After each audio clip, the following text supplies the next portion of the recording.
আমার শুভ নববর্ষ আগাম জানাচ্ছি। আপনারা অনেকক্ষণ ধরে ধৈর্য ধরে বসে আছেন, আপনাদের পাগুলোকে আমি প্রণাম জানাচ্ছি। আপনারা অনেক দূর দূর থেকে এসছেন, আপনারাই তো ঘরের মা, মাই মন্দিরের মা, মাই মসজিদের আম্মা, মাই গুরুদ্বারার মা, মাই গির্জা। মা বোনেদের মধ্যে দিয়েই আমাদের তৈরি হয় ভাই বোনেরা। মা বোনেরাই পরিবারের একটা বড় অংশ, এবং ভাইয়েরা থাকে পাশে, মাকে লড়াই করতে সাহায্য করে। ছেলে মেয়ে সবাইকে নিয়েই, বাবা মা আত্মীয় স্বজন সবাইকে নিয়েই পরিবার। এই পরিবারটা ভালো থাকুন, সুস্থ থাকুন। আপনাদের অনেক অনেক শুভ নববর্ষের আগাম শুভকামনা। আমি কালকে দুর্গাপুর থেকে মিটিং করতে করতে কলাইকুণ্ডা যাব, কলাইকুণ্ডা থেকে সবংপিংলা মিটিং করব, করে আমি মিটিং করব তমলুক, করে আমি ডুমুরজলা করব, তারপর আমি কলকাতায় ফিরে যাব। কারণ পয়লা বৈশাখের আগের দিন আমাকে মা কালী বাড়ি যেতে হয়, এবং মা মাটি মানুষের জন্য আমাকে প্রার্থনা করতে হয়, এবং সেই জন্যেই আমার কালকে একটা দিনের জন্য আমি রাতে যাব, আবার সকালবেলা বেরিয়ে পড়ব, কারণ পরের দিন সকালে আমাকে নর্থ বেঙ্গলে চলে যেতে হবে। লড়তে আমি ভয় পাই না, কিন্তু আমি অপুর একটা কথাকে আমি মনপ্রাণে সমর্থন করি। সেটা হচ্ছে, যে কথাটা অন্য কেউ বলতে পারেনি, আমি কোথাও শুনিনি। ও যে কথাটা বলল, আজকে এত অত্যাচারের পরে, এত নাম কাটার পরে, এত লাঞ্ছনার পরে, এত স্বৈরাচারী মনোভাবের পরে, এত ব্যভিচারীর পরে, বাইরে থেকে গুন্ডা নিয়ে আসার পরেও, হামলা করার পরেও দেখছেন এক পক্ষ হচ্ছে, এটা নির্বাচন হচ্ছে না নির্বাচন নামে প্রহসন হচ্ছে। তারপরেও বোঝাতে হবে, আমাকে দৌড়তে হবে। সারা বছর 365 দিন আপনাদের সাথে থাকি, আমাকে গিয়ে বলতে হবে এলাকা এলাকায় যে ভোট দাও, ভোট দাও, ভোট দাও। মনে রাখবেন, আমার জীবনে কিছু পাওয়ার নেই, কিন্তু আমি বাংলার মাটিটাকে ভালোবাসি, তাই বাংলা ছেড়ে কোনোদিনও যাইনি এবং যাবও না।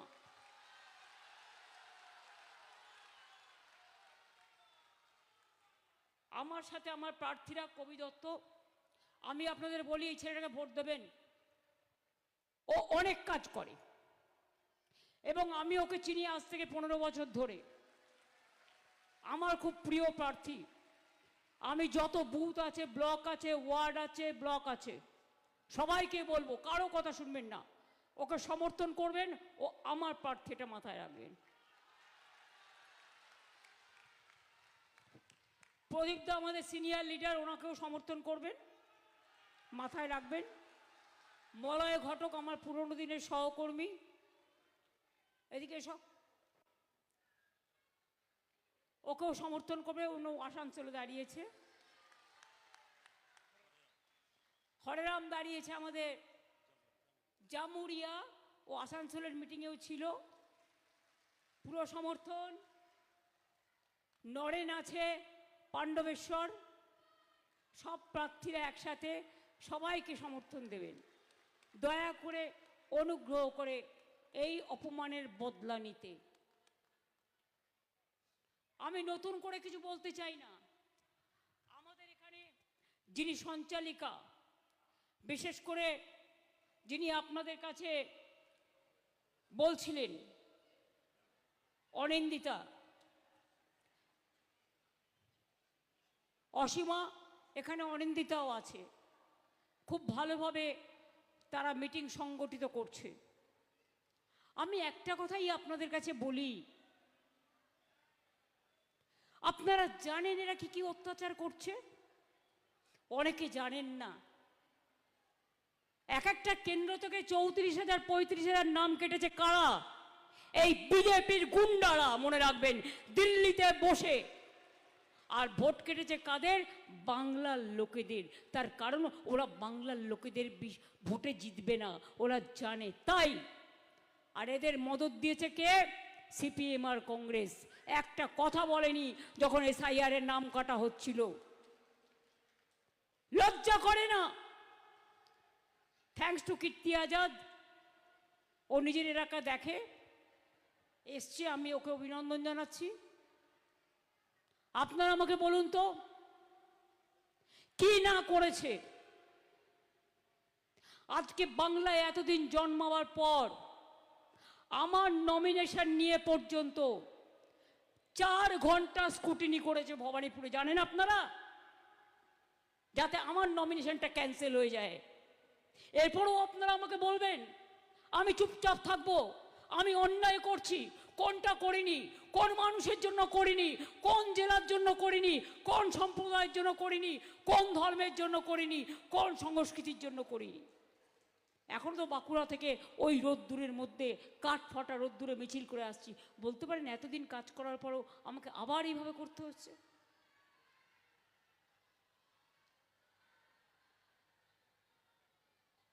আমি কি মানুষ নই? কাটলো ভোট,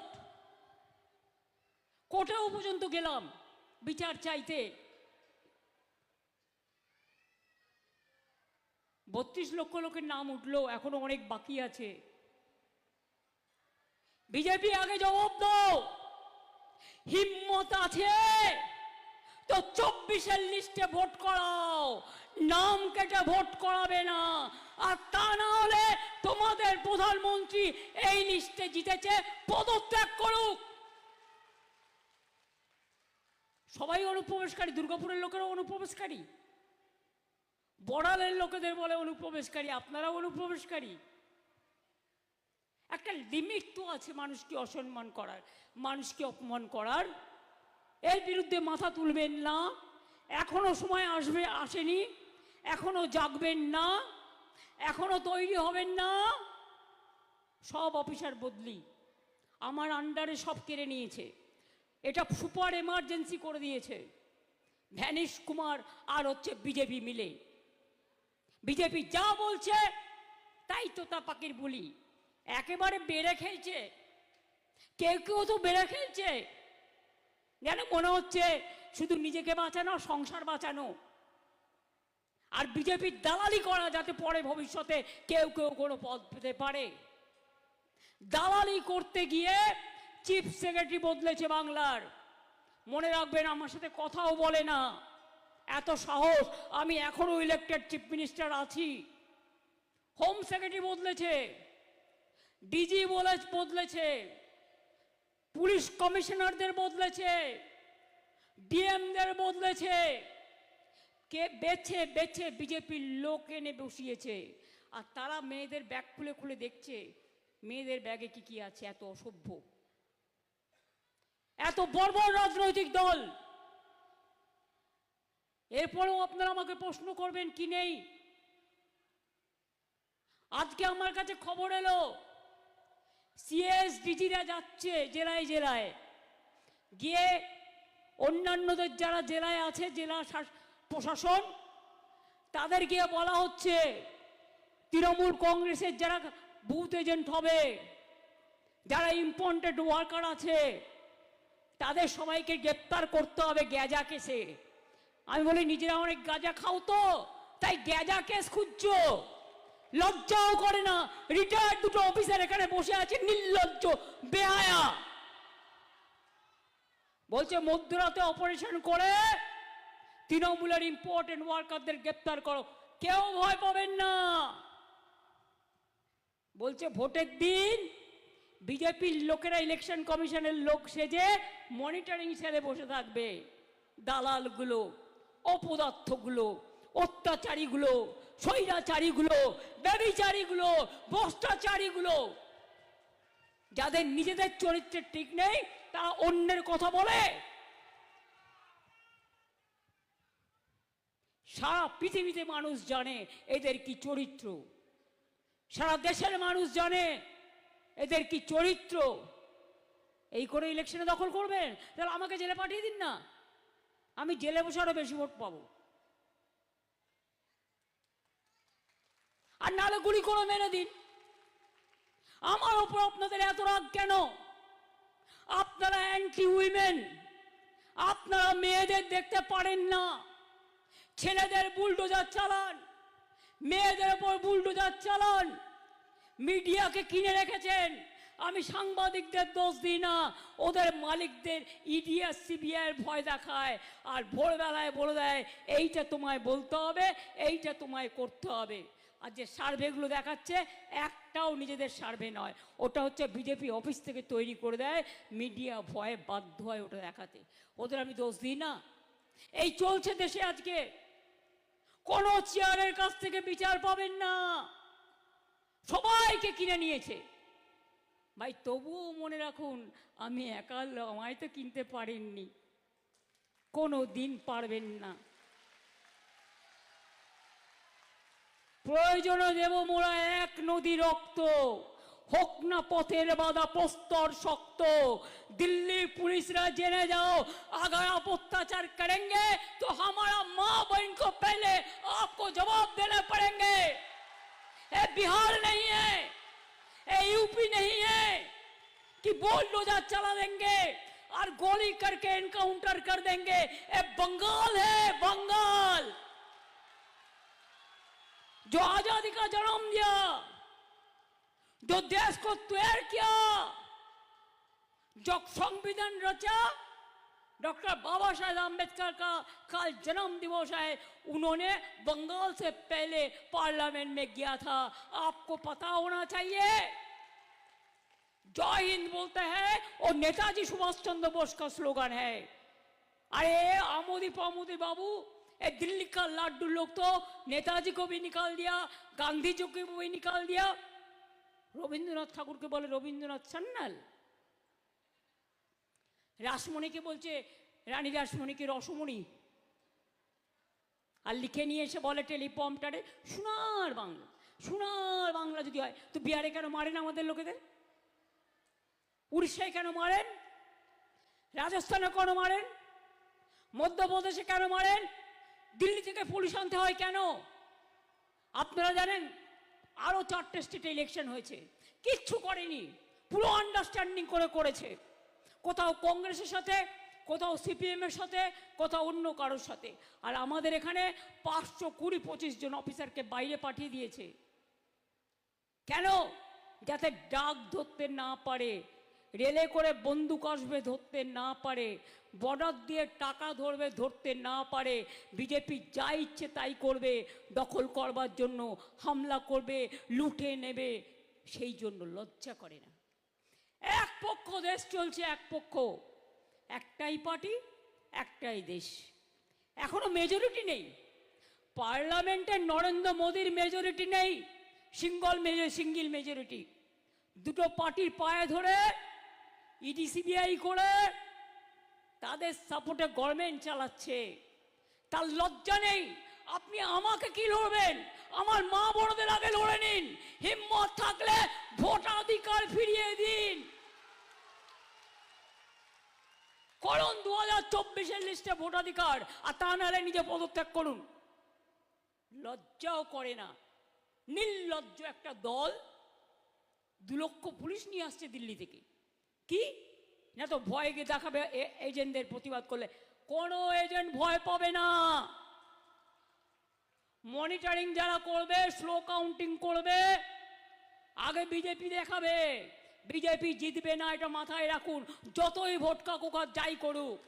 আমি যদি বাংলাকে চিনে থাকি, যারা বেঁচে আছেন, যারা ভোটার আছেন, কেউ বিজেপিকে ভোট দেবে না।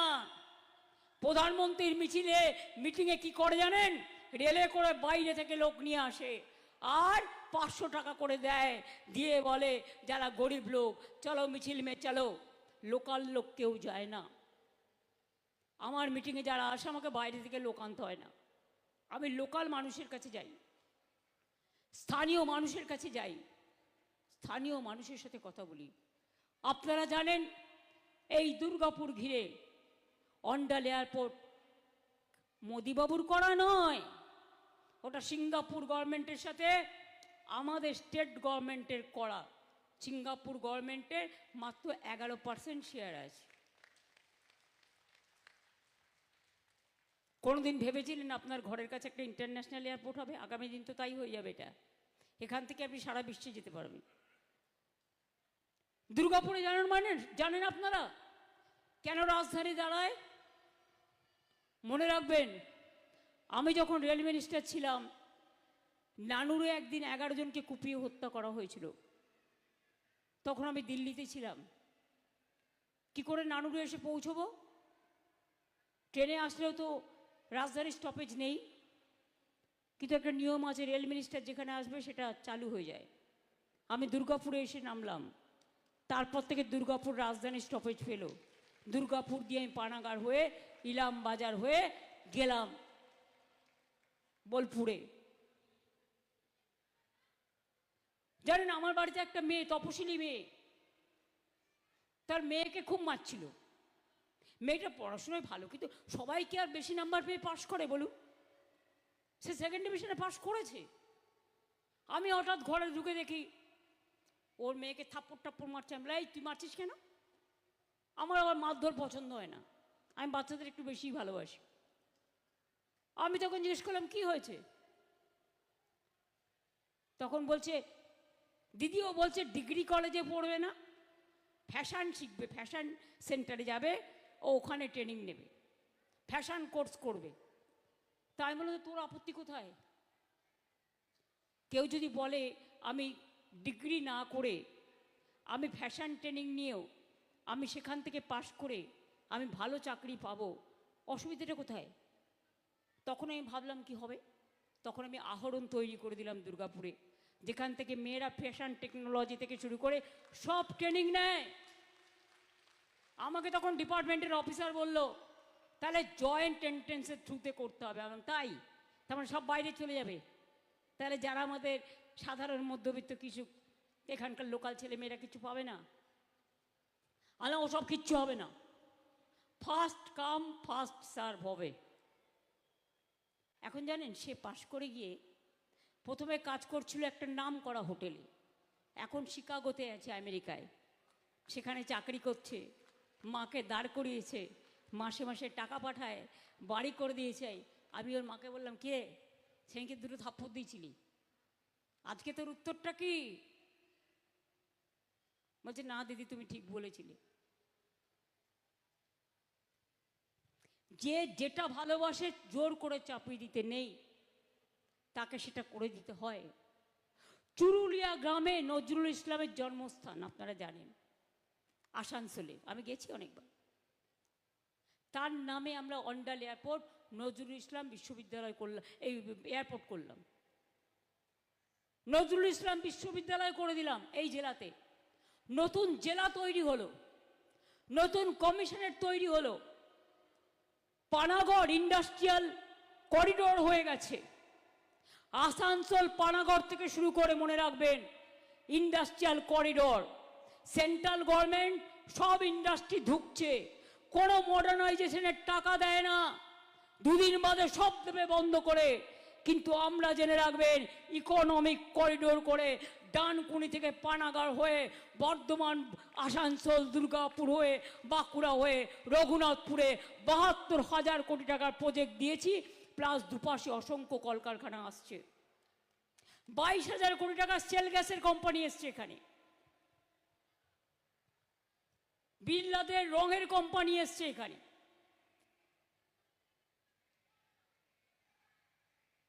তাছাড়াও ইন্ডাস্ট্রিয়াল ক্লাস্টার পানাগড় থেকে শুরু করে, দুর্গাপুর থেকে শুরু করে, আসানসোল থেকে শুরু করে, যে মডার্নাইজ করে দিয়েছিলাম আমি ইস্কো, কি অবস্থা আজকে। চিত্তরঞ্জন লোকোমোটিভ আমি রেল মিনিস্টার হিসেবে বেশি অর্ডার দিয়ে ওদের দাঁড় করে দিয়েছিলাম, আজকে দেখুন ধুকছে।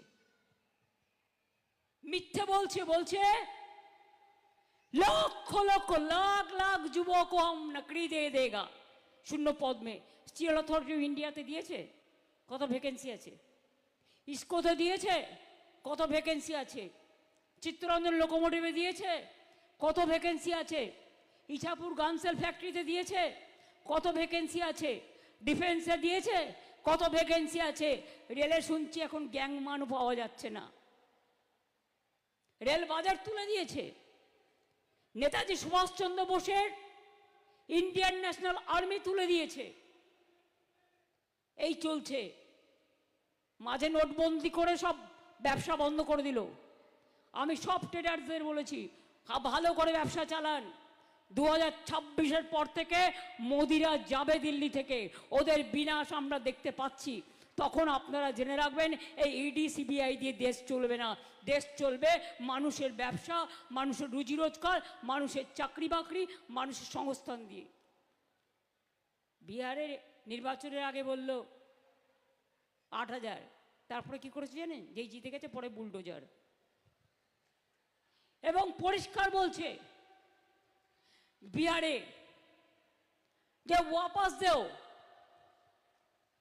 আমার ফোনে একটা ভিডিও আছে, আমি কীর্তিকে ফরওয়ার্ড করে দেবো, বাপ্পাকেও দিয়ে দেবো। একদিন স্ক্রিনে বিহারের মহিলারা কি বলছে একটু দেখিয়ে শুনিয়ে দিও।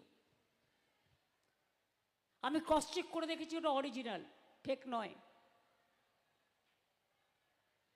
ইলেকশনের সময় ধর্মে ধর্মে ভাগাভাগি, বর্ণে বর্ণে জায়গা ভাগাভাগি। 90 লাখের মধ্যে 60 লাখ তো হিন্দুও বাদ দিয়েছে, মতুয়া বাদ যায়নি। 30 লাখ মুসলিম বাদ দিয়েছে, সংখ্যালঘু বাদ যায়নি, বিহারিরা বাদ যায়নি। বাংলার ডাক্তার বিহারের ভোটার লিস্টে নাম বাংলায় নেই, কারণ ওগুলো নিয়ে উত্তরপ্রদেশের লোক নিয়ে এসে রেলে করে ভোট দিয়েছে। সাবধান, Asansol station, Raniganj station, Durgapur station, বাইরে থেকে লোক নিয়ে এসে ভোট দিয়ে চলে যাবে। সেন্ট্রাল ফোর্স গটগট করে জুতো আর বন্দুক নিয়ে ঘুরে বেড়াবে। জুতো আর বন্দুক নিয়ে বাদরামো করলে, যদি কোনো গুন্ডাও বাদরামো করে, স্টেট বলে দিচ্ছি আপনারা এফআইআর করবেন, কমপ্লেন করবেন। তারপরে ইলেকশনের পরে আমি দেখব কোথায় কার ওপরে কি অত্যাচার হয়েছে, সেটা আমি তখন দেখব। কেউ যদি ভেবে থাকেন জোর করে বাংলা নেবে আর মাথা নত করে আমরা বসে থাকবো, আমাদের কর্মীরা রক্ত দেওয়ার জন্য তৈরি। কারণ আমি নিজেও একজন তৃণমূল কর্মী। যারা কি বেঁচে যাবে আর যারা বিক্রি করবে এই যুদ্ধতে, মনে রাখবেন মানুষ তাদের গদ্দার ছাড়া আর কিছু বলবে না। দেশ বাঁচানোর লড়াই, বাংলার সম্মান বাঁচানোর লড়াই, বাংলার ভাষা বাঁচানোর লড়াই। সব মানুষ যারা বাংলায় থাকে, সব ধর্মের, সব বর্ণের, সব ভাষার, সবার জন্য এই লড়াই। বাংলা না থাকলে দেশ থাকবে না। ভুলে গেছেন what Bengal things today, India things tomorrow? ভুলে গেছি আমরা? এটা মাথায় রাখতে হবে। তাই পরিষ্কার বলি, লক্ষ্মীর ভাণ্ডার তো এরা বলেছে। শুনুন, আমরা যেটা বলি আমরা সেটা করি, আর ওরা যেটা করে না সেটা ওরা বলে। জুমলা পার্টি বলে না সাদা এসজুড়ে এখন, তার কারণ হচ্ছে মিথ্যে কথা বলে। ওরা ভাবে জনগণ খুব বোকা, তাই দিয়ে দিচ্ছে ধোকা, আর নিজেরা উড়োচ্ছে কোটি কোটি টাকা, আর 10-20 টাকা ভিক্ষে দিয়ে ভাবছে ভোটের বাক্স করবো ফাঁকা।